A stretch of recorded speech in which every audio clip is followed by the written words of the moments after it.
추수감사 주일 예배 오신 여러분 다시 한번 환영하고 축복하면서 하나님의 은혜가 충만한 시간 될 수 있기 바랍니다. 감사를 말할 때 진정한 감사가 무엇일까를 이제 우리는 생각하지 않을 수가 없습니다. 감사하는 방법이 여러 가지가 있겠죠. 그런데 제가 요즘에 뭐 앞에 나와서 찬양을 좀 부르면 제가 부른 노래는 다 그 시대에 오래된 노래여가지고 별로 좋아하는 사람들이 없는 것 같아요. 그런데 신앙생활 출발할 때 자주 불렀던 노래 가운데 하나가 사람을 보며 세상을 볼 땐 만족함이 없었네. 나의 하나님 그분을 볼 땐 나는 만족하였네. 이 찬양 아시죠? 별로 잘 모르시는 것 같아요. 사람을 보면, 세상을 보면 만족함이 없었네. 그러나 나의 하나님 그분을 볼 땐 나는 만족하였네. 사람인지라 사람을 바라볼 수밖에 없죠. 그런데 사람을 바라보거나 기대하면은 절대 감사가 나오지 않는다는 사실입니다. 제가 보니까 그랬어요. 사람은 누구나에게 그 기대치라는 게 있거든요. 사람이니까 기대하죠. 당연히 기대하고 보는 것입니다. 자식에 대한 기대, 남편에 대한 기대, 아내에 대한 기대, 모든 기대감이 있죠. 그런데 이 기대가 높을수록 충족이 안 되니까 그때 오는 이 속상함이라는 것이 있단 말이죠.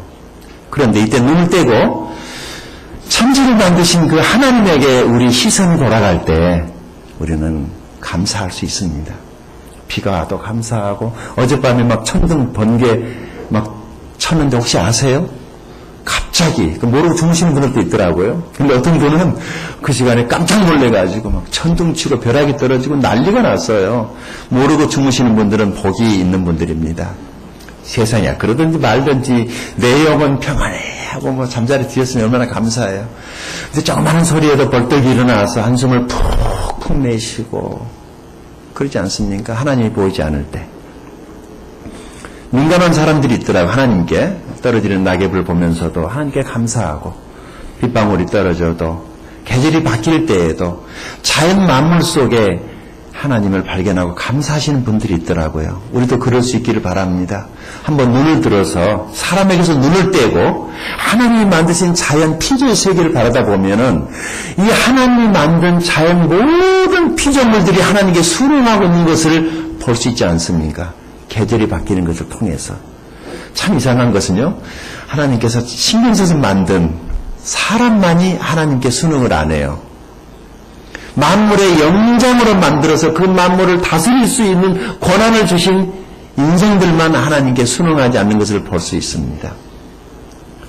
지렁이 한 마리도 떨어진 낙엽 하나도 다 하나님의 뜻 가운데서 움직이고 있는 것을 우리는 볼 수 있습니다. 오늘 그런 영성이 저와 여러분에게 있기를 바랍니다. 워낙 긴박하고 각박한 인생을 살다 보니까 이 하나님을 놓쳐버리고 내 삶 속에 풍성한 은혜를 주신 그 하나님을 놓쳐버리면 우리의 입에서 감사가 나오는 것이 아니라 원망과 불평이 나오고 그것이 말이 씨가 돼서 내 삶 속에 감사는 없고 늘 불평거리만 있게 된단 말입니다. 그래서 믿음이라고 하는 것은 다른 것이 아니죠. 하나님이 만드신 것들을 바라다 보는 것입니다. 예수님을 바라다 보는 것입니다. 믿음의 눈으로 하나님을 바라볼 수 있기를 바랍니다. 그러면은 감사할 일들이 있을 것입니다. 감사하다 보면은요, 진짜 감사할 일이 있습니다. 나중에 해야지 그러면은요, 평생 동안 감사 못 합니다. 내년부터 해야지 다음 달부터 하다 보면은요, 세월, 네월 다 가는 것이죠. 그냥 감사할 일이 없지만은 오늘 믿음으로 감사하다 보면은 진짜 감사할 일이 있는 것입니다. 그래서 추수감사절을 땡스 기빙데이라고 그렇습니다. 기빙이라고 하는 것이 뭔가 아시죠? 땡큐라고 하는 것이 뭔가 아시죠? 하나님이 우리에게 주신 은혜가 너무 크고 고마워서 나도 하나님께 뭔가 좀 드려야 되겠단 말이지. 드릴 것이 없어요. 청교도들이 미국 땅에 건너와가지고 그 척박한 땅을 인디언들하고 씨름하면서 농사를 지었는데 별난 게 없었어요. 그렇지만 하나님께 감사하고 싶어서 그들은요, 무엇다발 하나라도 들고 하나님께 먼저 달려갔던 것입니다. 그렇게 세웠던 나라가 미국 아닙니까? 세계 최강대국이 됐어요. 언제나 하나님께 감사할 수 있기를 바랍니다. 감사하는 민족, 감사하는 가정, 감사하는 사람을 하나님께서 더 감사할 수 있도록 우리에게 복을 주신 하나님을 찬양할 수 있기 바랍니다. 오늘 누가 하나님께 진정한 감사를 올려드릴 수 있을까? 그것은 구원받은 사람이 하나님께 진정한 감사를 드릴 수 있다고 저는 그렇게 생각을 합니다. 그래서 저는 오늘 시편 107편 1절에서 9절까지 말씀을 본문으로 구원받은 자의 노래라는 이런 제목으로 주님의 은혜를 같이 나누고자 합니다. 복이 되기를 바랍니다. 지금 이 시편의 그 기자가 우리들에게 지금 시편 107편 소개하고자 하는 것, 중요한 장면 4가지가 나오게 되는데 이 4가지 장면들을 연상하시면서 이 기가 막힌 상황 속에서 건지시고 구원하신 그 하나님을 우리가 발견할 수 있게 되기를 바랍니다. 자, 이제 먼저 우리들이 보아야 될 말씀이 있는데 1절부터 3절까지를 한번 다시 한번 보도록 하겠습니다. 같이 읽어볼까요? 시작! 여호와께 감사하라. 그는 선하시며 그 인자하심이 영원하니로다. 여호와의 속량을 받은 자들은 이같이 말할지어다. 여호와께서 대적의 손에서 그들을 속량하사 동서남북각 지방에서부터 모으셨도다. 아멘. 자, 그런데 이 여호와께 속량, 구속함을 받은, 하나님의 택함을 받은, 하나님의 은총을 입은 하나님의 사람들은 하나님을 찬양해야 된다는데 왜 하나님을 찬양해야 되는 것인가? 이것은 일종의 명령 형태로 지금 쓰여졌단 말이에요. 우리가 하나님을 찬양할 수밖에 없는 4가지 사실이 나옵니다. 먼저 보고 가겠습니다. 8절 읽어볼까요? 자, 8절입니다. 시작! 여호와의 인자하심과 인생에 경하신 그 기적으로 말미암아 그를 찬송할지로다. 아멘. 15절 볼까요? 시작. 여호와의 인자하심과 인생에게 행하신 기적으로 말미암아 그를 찬송할지로다. 아멘. 21절 봅니다. 시작. 여호와의 인자하심과 인생에 행하신 기적으로 말미암아 그를 찬송할지로다. 아멘. 하나 더 보겠습니다. 31절입니다. 시작. 여호와의 인자하심과 인생에 행하신 기적으로 말미암아 그를 찬송할지로다. 아멘. 찬양해야 될 이유가 나오죠. 뭐예요? 크게 2가지예요. 하나는 하나님의 인자하심. 그분의 인자하심은 무궁무진하고 끝이 없습니다. 우리는요, 얼마나 인생한지 모르겠어요. 내가 내 자신을 보면은 되게 이기적이에요. 안 이기적으로 보이죠. 풍성하게 보이죠. 그런데 저 대단히 이기적인 사람입니다. 나만 이기적인가? 봤더니 다 이기적이더라고요. 다 자기 중심으로 모든 것을 보는 거예요. 그런데 우리 하나님은 그런 우리에게 인자가 끝이 없고 그 인자가 한이 없는 분이시라는 거예요. 이런 나를 받아주시는 그 하나님 고맙지 않습니까? 이렇게 이기적이고 계산하고 받은 은혜 까먹고 안 받은 것처럼 불평불만하는 이런 나를 하나님이 모른 척하고 받아주시는 그분의 은혜. 하나님이 모르시는 것이 아니라 그냥 눈 감아주신다라고 생각을 합니다. 우리 어르신들이 어렸을 때 엄마가 나쁜 짓 하나 그러면은 그 하는 욕 가운데 하나가 이 벼락 맞을 인간이라는 그런 욕이 있었어요. 벼락을 맞아도 몇 번이나 맞아야 될까? 수천 번을 맞아서 지구상에 이미 사라져야 될 인생인데 그 하나님의 인자하심, 그 은혜, 은총 때문에 우리가 오늘까지 살아 숨쉬고 있는 줄로 믿습니다. 2번째 하나님께 감사해야 될 것은 그분이 행하신 기적. 놀랍지 않습니까? 가만히 생각해 보니까 사는 게 기적이더라고요. 그렇게 생각하지 않으세요? 하루하루 사는 게 기적 같은 거예요. 눈 깜짝할 시간이 1년이 지나고 5년 지나고 10년 지나고 우리 시작한 지 벌써 15년 됐어요. 내가 페이스북에 글 쓰다가 말하는데 제가 그 개척할 무렵에는 가끔씩 거울 앞에서 신경을 아주 오래 쓰면서 한 15분 정도 들이면은 새치 하나를 잡아냈어요. 딱 뽑았거든요. 지금은요 신경 안 써도 돼요. 그냥 자꾸 뽑으면 흰머리더라고. 새치겠죠. 흰머리일까? 그 새치치고는 너무 많은 것 같아요. 그냥 뽑으려다가 지금 아예 포기해요. 세월이 유수와 같단 말이 그냥 가더라고. 결혼식 할 때 이런 얘기 많이 하죠. 검은 머리가 팥불이 될 때까지 나이 먹었다는 게요, 어쩔 수 없이 머리로 나타납니다. 그렇죠. 세월이 가고 있단 말이에요. 이 광음처럼 빨리 지나가는 이 세월 속에 날마다 우리에게 베푸시는 기적 같은 은혜, 이것을 오늘 감사하십시다. 기적 같은 은혜. 그런데 시편 기자가 우리에게 네 가지 장면을 소개하면서 그 장면 속에서 그 극적인 그 어려움, 시련, 아픔, 고난 속에서 하나님 우리를 어떻게 구원하고 계시는가를 우리에게 지금 소개하고 있는 거거든요. 그래서 한번 같이 보면서 우리가 하나님께 감사드려야 될 네 가지를 여러분들에게 말씀드리겠습니다. 네 가지. 그 이상하네. 4가지.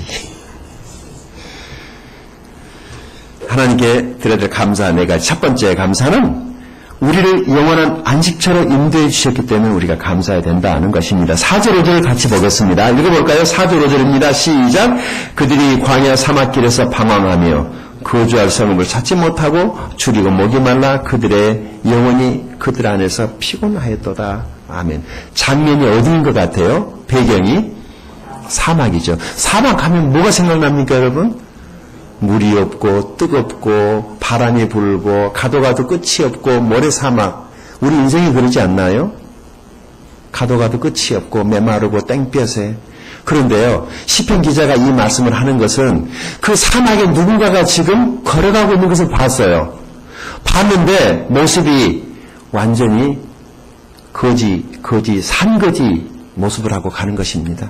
꾸정물 다 뒤집어 썼죠. 옷은 거지 같은 옷을 입고 온 몸은 때로 그냥 볼 수가 없죠. 배는 고파가지고 허리는 구부러져 있죠. 물을 먹지 못해가지고 입술이 다 타가지고 있죠. 그런데 어디로 가야 될지를 모르고 방황하면서 그냥 걸어가고 있는데 이들이 누구냐면은 바벨론 포로로 끌려갔다가 돌아오고 있는 이스라엘 민족을 말하고 있는 것입니다.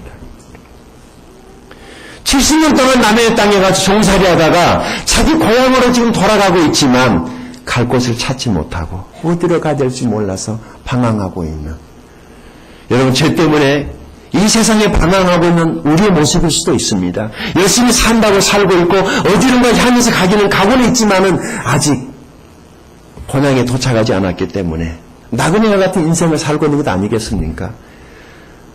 또 정착을 하려 했다가 침을 싸야 되고, 우리 임준성 집사님 가정. 또 이곳에서 좀 모처럼 만들어서 살려고 그랬더니 2달, 2년 계약이 다 됐다고 또 이사 가야 되는 전세 사는 사람들. 정처 없는.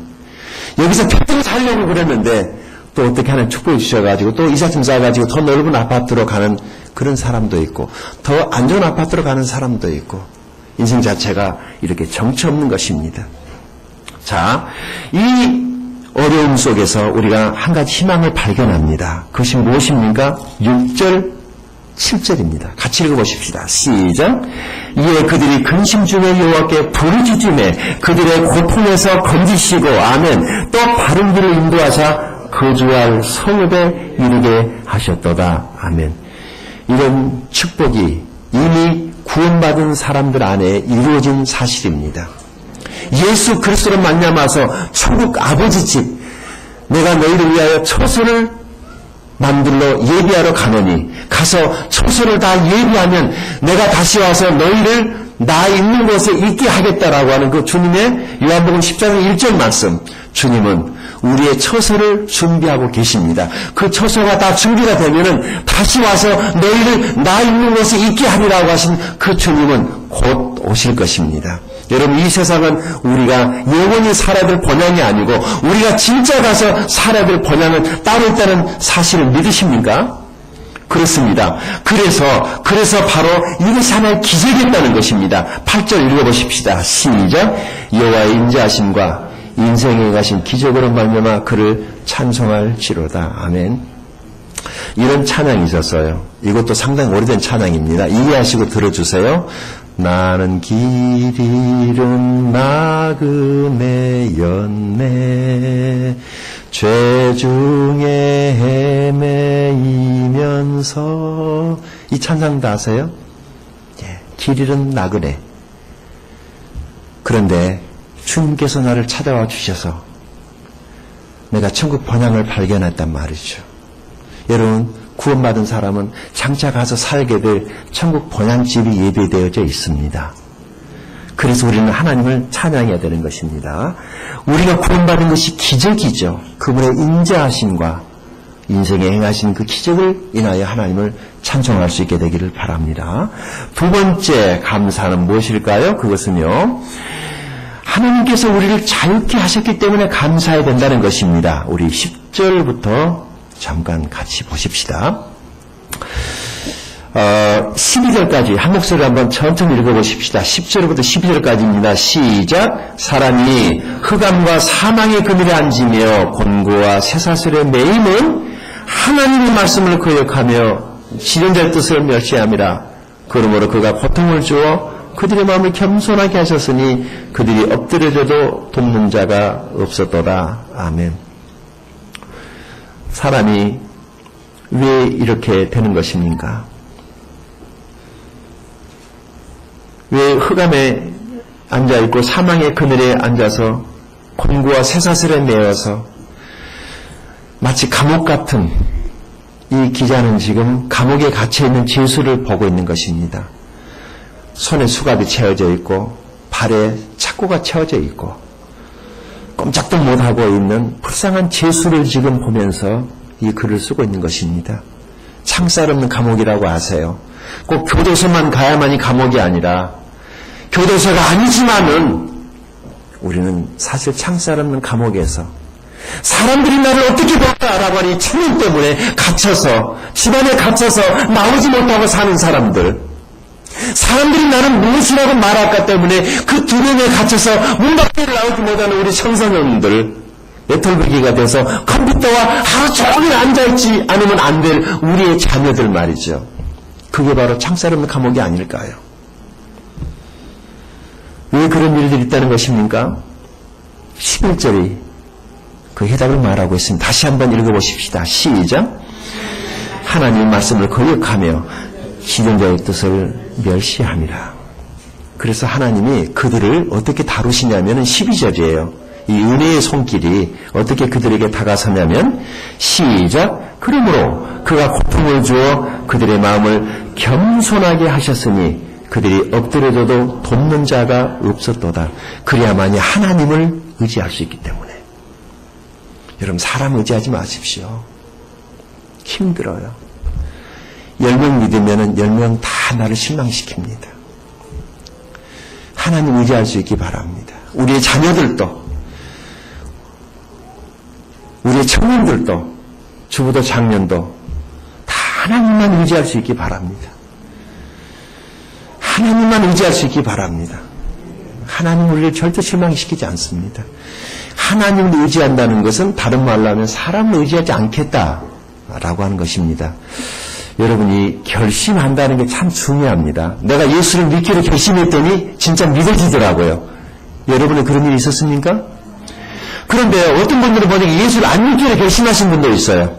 나는 죽어도 안 믿을 거야. 그랬더니 진짜로 안 믿더라고요.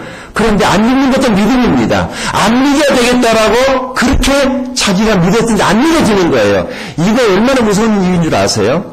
우리가 아무리 김일성이를 믿으라고 얘기를 해도 내가 안 믿기로 했기 때문에 안 믿어지는 거예요. 보지도 않았죠. 믿을 필요도 없지만. 예수로 봐서요, 우리가? 안 믿잖아요. 근데 내가 믿기로 했어요. 그러니까 믿었더니 사실이 됐잖아요.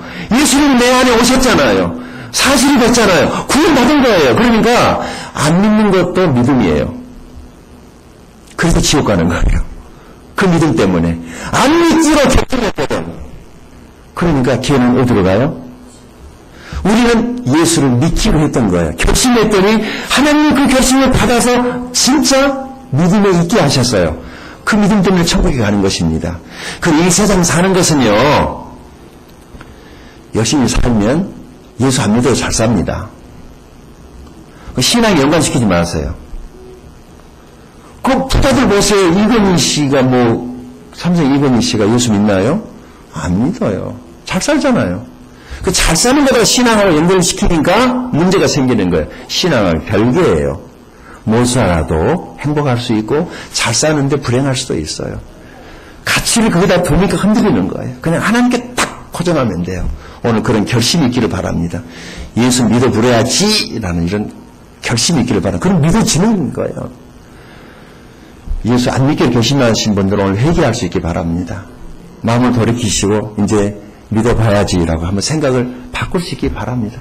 그러면은요, 모든 것들로 자유가 온다니까요. 자유가 온단 말이죠. 그렇죠? 자, 어떻게 하나님께서 일하십니까? 보세요. 13절, 14절까지 시작. 이에 그들이 그 환난 중에 여호와께 부르짖으며 그들의 고통에서 구원하시되 어떻게? 사망과 흑암과 사망의 그늘에서 인도하여 내시고 그들의 얽어맨 줄을 끊으셨도다. 아멘. 16절 하나 더 봐야 됩니다. 시작. 그가 논문을 깨뜨리시며 쇠빗장을 꺾으셨음이로다. 아멘. 하나님 앞에는요, 수갑도 필요 없어요. 철장도 필요 없어요. 하나님이 하시고자 하면 우리 영혼을 붙잡고 있는 그 어떤 것도 우리를 속박하지는 못할 거예요. 우리 침례의 정신이 무엇입니까? 영혼의 자유 아닙니까? 하나님에게만 사람을 구속되게 하라. 어떤 것으로도 그 무엇으로 사람을 억압하지 말랍니다. 하나님이 주신 그 자유로 하나님을 섬길 수 있기를 바랍니다. 이웃을 섬길 수 있기를 바랍니다. 우리에게 주신 그 자유로 방종하지 말라고 성경은 이야기합니다. 우리가 죄에 놓여있는 상태에서 자유가 온 것은 하나님을 섬기라고 우리에게 자유를 준 줄로 믿습니다. 하나님 우리에게 주신 그 자유로 안 해도 되지만 이웃들을 섬기십시오. 저는 우리 목장이 새로 목장 교회를 업그레이드한 이후로 목장 모임을 하는 걸 보면 너무 감사해요. 사실 그전에는 그 딱딱한 성경 공부하느라고 고생들 엄청 하셨어요. 그거 다 제 잘못이에요. 제가 회개합니다. 피곤하게 일하게 와가지고 또 공부한다고. 그러니까 어떤 목장이 그러시더라고. 양한테 전화할 때 제발 받지 말아라. 제발 받지 말아라. 너만 안 받으면 공부 안 해도 된다. 맞죠? 사실이죠. 내가 그걸 왜 그때 몰랐을까? 요즘에는요, 일단 목장에 가면 뭐가 있어요? 먹을 게 있죠. 일단 먹고 나니까 허리띠가 풀려지니까 마음이 은혜스러운 거예요. 내가 정말 이번에 목장교를 시작을 하면서 정말 하면서 내가 계속 제 자신을 원망하는 거예요. 왜 하나님 이것을 인제 보게 하셨습니까? 조금 더 일찍 시작했으면 훨씬 더 많은 영혼들 수사할 수 있을 터인데, 근데 물어봤더니 섬기시는 목장도 섬기시는 목장님이 더 좋아하고 더 기뻐하고, 뭐 어떤 목장님 목원인데도 자기 집에 초청하려고 막 포크 나이프 그릇 사러 막 광주까지 막 가면서 돈 쓰면서 좋아하고 기뻐하고 즐거워하고, 참 이걸 왜 몰랐을까? 섬기는 기쁨, 하나님 주신 이 자유로 이웃을 섬기고 하나님을 섬길 수 있는 그런 복된 교회가 될 수 있기를 바랍니다. 우리가 죄의 노예가 돼서 끌려다니고 있는 우리의 모습, 주님이 오셔서 그 죄로부터 자유하게 해주셔서 우리가 하나님을 섬길 수 있으니 얼마나 감사합니까? 자, 세 번째 감사, 그것은 무엇일까요? 주님께서 우리를 치유해 주셨기 때문에 감사해야 된다고 말을 하는데 17절, 18절을 읽어보십시다. 시작. 미련한 자들은 그들의 죄악의 길을 따르고 그들의 악을 범하기 때문에 고난을 받아 그들은 그들의 모든 음식물이 싫어하게 되어 사망의 문에 이르렀도다. 자, 기자는 어디에서 뭘 보고 있습니까? 병원에 있어요, 지금. 병원에 수많은 사람들이 신음하고 있는 것을 보고 있는 것입니다. 그런데 그들이 음식물을 받아들이니까 받아들이지 않습니까? 얼마나 살면서 이골이 났으면 그 맛있는 음식조차도 이제 싫어, 안 먹어, 그럼 죽는 것이죠. 그런데요, 진짜 속상한 일이 있는데도 잘 먹을 수 있을까요? 아주 입맛이 밥맛 돼버립니다. 그 말이 그 말인가? 정말 너무 힘들면은요, 아무리 진수성찬도 싫더라고요. 속에서 막 천불만불이 나고 막 뒤집어지고 그러면은 음식 그거 별거 아니더라고요. 그것도 다 좋을 때 말이지, 별일 없을 때 말이지. 정말 힘들면은요, 오죽했으면 이런 상황이 왔을까? 오죽했으면. 그러니까 요즘 현대 번역을 하면은 기자가 뭘 봤냐면은 병원 중환자실에 수많은 사람들이 링거 꼽아서 간신히 살고 있는 것을 본 거죠. 삶이 아니죠. 삶이 아니죠. 왜 이런 일이 있다는 거예요? 17절에 꼭 내 모습 같아요. 미련했기 때문에. 미련함이 뭐로 나타납니까? 죄악의 길을 따르고 그들이 악을 범했기 때문에 이런 고난이 왔다는 거예요. 그래서 음식물조차도 거부하고 있을 때 바로 이런 사람에게도 하나님이 한 가지 희망을 주셨어요. 무엇입니까? 19절입니다. 읽어보십시다. 시작. 이에 그들의 고통 때문에 여호와께 부르짖을 때 그가 그들의 고통에서 그들을 구원하시는데 어떤 방법으로 구원하시는가가 20절에 나옵니다. 시작. 그가 그의 말씀을 보내어 그들을 고치시고 위험한 지경에서 건지시는도다. 아멘. 하나님이 일하시는 방법 뭐예요? 말씀을 보내셔서. 그래서 설교가 중요하고 목장에서 서로 밥 먹는 것보다도 말씀을 나누는 것이 중요하고 밥만 먹으면 먹장이 됩니다. 말씀도 나눠야 됩니다. 하나님의 말씀의 꼴을 잘 나누시고 이전보다도 훨씬 더 예배 시간이 저에게 더 좋은 이유 중에 하나가 목장에 가서 이 말씀을 나누기 위해서 녹음 가운데 누군가가 목장에 가서 어나운스멘트를 해야 되니까 이것을 잘 적는 분들이 있더라고요. 제가 목장에 참석해 보니까 제가 설교해놓고도 그분이 제 설교를 적어가지고 다시 목장에서 어나운스멘트 하는 것을 들으면서 제가 은혜를 받아요. 그런 은혜도 있더라고요. 서로 나누니까 잘 들어야 되고 잘 전달하려고 애쓰시는 모습 속에서 하나님의 말씀을 우리들이 받는 것입니다. 이 말씀이 나를 위경에서 건지신다. 이번 성경에는요 그냥 줄여가지고 위경이라고 했는데 이번 성경에는 위험한 지경에서 건지시는 도다 이렇게 풀어놨어요. 하나님의 말씀이 우리를 위험한 상황에서 건져냅니다. 사람 말은 참고만 하세요. 하나님의 말씀이 궁극적으로 나를 건지시는 것입니다. 믿으십니까?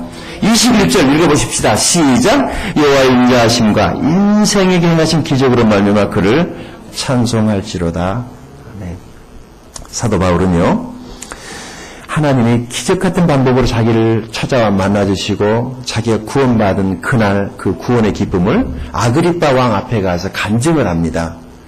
왕이여, 내가 다메섹 도상에서 예수 믿는 사람들을 잡아다가 감옥에 집어넣으려고 말을 타고 달려가고 있는데 갑자기 무슨 빛이 내 앞에서 확 나타나서 내가 뭐가 펄쩍하니까 내가 떨어졌습니다. 그럼 이 빛이 마음 안에서 비춰버린 것인지 아니면 실제 외부에서 어떤 광선이 비쳤는지는 잘 몰라요. 그런데 어떤 깨달음 하나가 우리 인생을 완전히 다른 길로 가게 하는 경우도 있잖아요. 성경 공부하다가 그 바보 도트는 소리 무릎을 치면서 이거야 소리 들을 때 이거야 그런 깨달음이 있잖아요. 그런 빛이 자기 앞을 확 지나가면서 그때 예수님의 음성이 자기에게 들렸어요. 눈은 멀었는데. 그런데 하는 말이 내가 흑암의 권세에서 사랑의 아들의 나라로 옮겨짐을 경험했습니다. 그것이 구원이에요. 흑암의 권세에서 사랑의 아들의 나라로 옮겨지는 것이 그게 구원이에요. 흑암의 권세라는 게 뭔가 아세요? 이 죄의 늪에 빠져버리면 나오려고 발버둥을 치면 칠수록 더 들어갑니다. 늪이 그러잖아. 수렁에 빠졌으니까.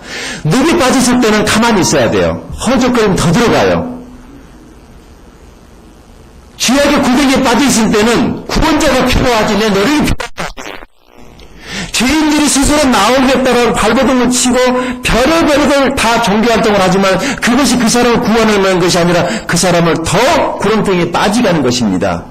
구원자신 예수님을 붙잡을 수 있기 바랍니다. 주님이 건져주셔야만이 그것에서 나오는 것입니다. 그래서 흑암의 권세에서 사랑의 아들의 나라로 옮겨졌다. 두 번째, 요한복음 5장 24절에서는 사망에서 생명으로 옮겨졌다. 그것이 구원이에요. 하나님 나라 생명책에 내 이름이 기록된 것이 구원입니다.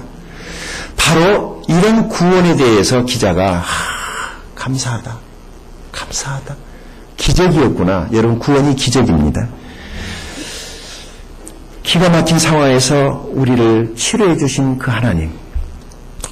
하마터면 저도 여러분도 세상에 여러 상처들로 우리들이 자살했을 가능성도 없지 않아 있어요. 감옥 같은 세상, 병동 같은 세상, 사막 같은 세상에서 자칫 자살할 뻔했지만 하나님께서 우리를 건져 구원해 주신 것 얼마나 감사합니까? 하나님은 우리가 상상할 수 없는 방법으로 우리를 구원하십니다. 믿으십니까? 그리고 지금도 나에게 사막 같은, 감옥 같은, 이런 끔찍한 중환자실 같은 이 상황으로부터도 하나님 우리를 구원하실 수 있을까요? 구원할 수 있습니다. 이것을 믿으신다면 아멘 하시기 바랍니다. 하나님이 건져주실 것입니다. 마지막 네 번째 하나만 더 말씀드리고 마치겠습니다. 23절을 또 볼까요? 더우시면 온풍기를 꺼주셔도 됩니다. 자, 재미있는 이야기가 나옵니다. 여기 23절에서 26절까지, 27절까지 천천히 한번 같이 읽어보십시다. 재미있는 이야기예요. 시작. 배들을 바다에 띄우며 큰 물에서 일을 하는 자는 여호와께서 행하신 일들과 그의 기이한 일들을 깊은 바다에서 보나니 여호와께서 명령하신즉 광풍이 일어나 바다 물결을 일으키는도다. 그들이 하늘로 솟구쳤다가 깊은 곳으로 내려가나니 그 위험 때문에 그들의 영혼이 녹는도다. 그들이 이리저리 구르며 취한 자들 같이 비틀거리니 그들의 모든 지각이 혼돈 속에 빠지는도다. 아멘. 일부 예배 때 제가 이 이야기를 좀 재미있게 했는데요. 몇 년 전에 우리 교회에서 목회자 친교회 초청을 해가지고 전국에 있는 목사님 사모님 한 250명 목포에 오서 그때 우리 교회에서 그분들의 모든 숙식을 섬겨드렸어요. 참 그때 얼마나 많은 분들이 애쓰고 수고하고 헌신했는지 저는 결코 그거 잊어버리지 못합니다. 그리고 많은 목사님들이 그때 목포 우리 교회 친교회 갔던 그 기억을 지금도 기억하고 친교회 가면은 자꾸 그 얘기를 합니다. 그럴 때마다 그때 수고했던 분들을 제가 기억하고 정말 하나님께 감사를 드립니다. 그때 우리가 신한맥주 호텔에 숙소를 마련해 드리고 마지막 날 그 친교회 하이라이트였어요. 홍도 관광하는 일일 관광 프로그램을 저희들이 준비해가지고 이제 그날 홍도에 가는 쾌속선을 타고 이제 가는 겁니다. 목사님들 다 태우고 꼬에 부풀어서 선글라스 멋있게 끼우고 카메라 들고 다 갔어요. 그리고 우리 교회에서 몇 명이 갔는데 이제 이 배가 이 작은 섬 지역을 지나가지고 비금도초까지 갈 때에는 비교적 그 섬 사이를 지나가니까 파도가 없어가지고 그야말로 그냥 너무 좋아서 목사님 사모님들이 주 하나님 지으신 세계 하면서 찬양을 부르고 그 선원들이 와가지고 위험하니까 들어가세요 그러는데 참 목사님들 제일로 말 안 들어요. 들어가는 말 안 듣고 그냥 계시는 거예요. 그러니까 이 선원이 화가 났어요. 그래가지고 이런 말 하시는 거예요. 당신들 10분만 있으면 후회할 거야. 그러고 그냥 톡 쏘고 들어갔어요. 이제 화나니까 그러려니 그랬는데요. 이 배가 비금도초를 막 지나서 흑산도그 넓은 바다로 진입하는 순간에 파도 때문에 이제 롤링을 하는 겁니다. 쾌속선이. 근데 10분 딱 지나고 나니까 여기서 저기서 이제 이상한 반응들이 나오기 시작을 했어요.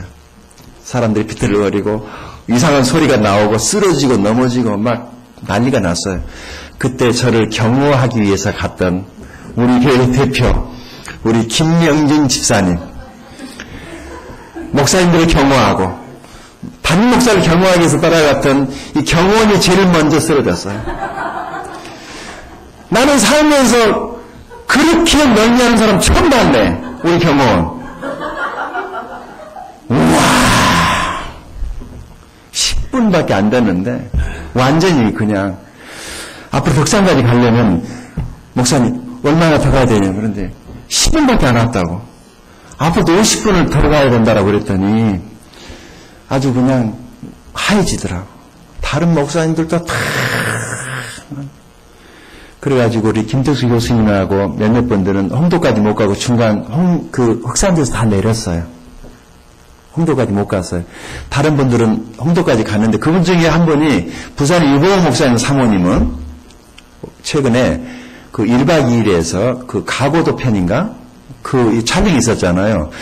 거기를 가면서 또 배들이 그 롤링하는 것을 그대로 카메라가 찍었어요. 근데 이 사모님이 텔레비전 보면서 멀미했대요. 그때 얼마나 멀미 심하게 했는지. 김덕수 목사님이 그때 친구 갔다 와가지고 홈페이지에다 글을 썼어요. 뭐라고 글을 썼느냐. 홍도야 울지 마라. 오빠가 다시 간다.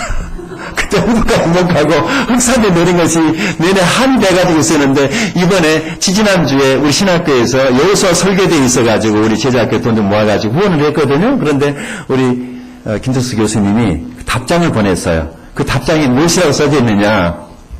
목사님, 내가 목포교회에서 우리 설교대 후원해 주신 게 대해서는 너무 감사한데 목포로 인사하고 가고 싶은데 홍도 가자 할까 싶어서 문자로 대신한다고 그렇게 썼더라고요. 지금 우리 인생살이를 기자가 글로 표현했는데 우리 인생이 마치 망망대해를 가다가 폭풍우를 만나서 그 롤링하고 있는 그 상황을 기자가 우리에게 전해주고 있는 것입니다. 우리 영세경제는 바다에 사는 사람이라 날마다 바다에서 이런 일들을 경험할 거예요. 뭐죠? 26절 읽어보십시다. 시작. 그들이 하늘로 솟구쳤다가 깊은 곳으로 내려가니 이걸 업다운이라고 그러나요? 한두 번 해야지. 이거 계속하면 멀미 납니다. 혹시 인생을 사시다가 멀미 나가지고 오신 분이 계신다면 오늘 하나님의 인자하심과 그분의 그 기적 같은 은혜를 경험할 수 있기를 바랍니다. 예수님을 만나면 그 폭풍우가 잠잠하게 되는 줄로 믿습니다. 27절 그들이 이리저리 구르며 취한 자같이 비틀거리니 그들의 모든 지각이 혼돈 속에 빠지는도다. 인생 살다 보면 그런 일 있지 않습니까? 어떤 날에는요 우리 가정이 아무 일 없는 것처럼 그야말로 할렐루야 할렐루야 그런 날이 있어요. 구름 한 점 바람 한 점 없는 그 망망대해를 유리바다를 미끄러지듯이 인생이 별일 없는 것처럼 쭉 가는 것 같은데 갑자기 바람이 일고 풍랑이 일면서 파도가 일어서 배가 곤두박질해서 곧 파산될 것 같은 그런 일들이 있지 않습니까? 자, 그런 일들 가운데 그들이 어떻게 했습니까? 28절입니다. 시작.